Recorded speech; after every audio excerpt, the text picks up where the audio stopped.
রোজা শুদ্ধ হওয়ার 6টি আদব। 1 নাম্বার, চক্ষুর হেফাজত করা, অর্থাৎ অপাত্রে যেন দৃষ্টিপাত না হয়, এমনকি স্বীয় স্ত্রীর প্রতি কাম দৃষ্টি নিক্ষেপ করলেও রোজার অঙ্গহানি হয়।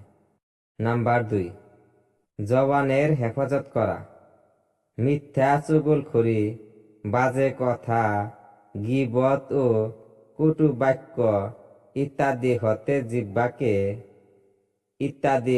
জিহ্বাকে সংযত রাখবে।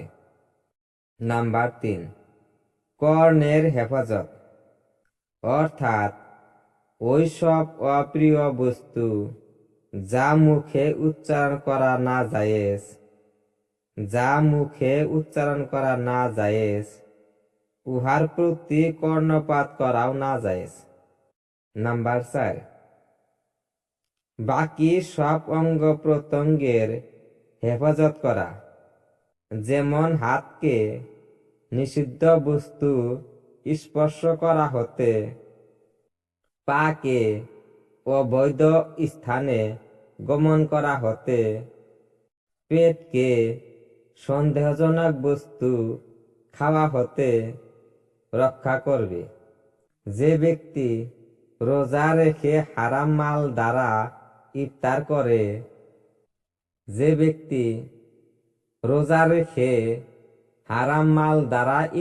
করে, সে যেন কোনো রোগের জন্য ঔষধ ব্যবহার করল, কিন্তু উহাতে বিষ মিশ্রিত করে দিল, অর্থাৎ ওষুধ তো উপকার করবেই, কিন্তু বিষে তার মৃত্যু অনিবার্য হবেই।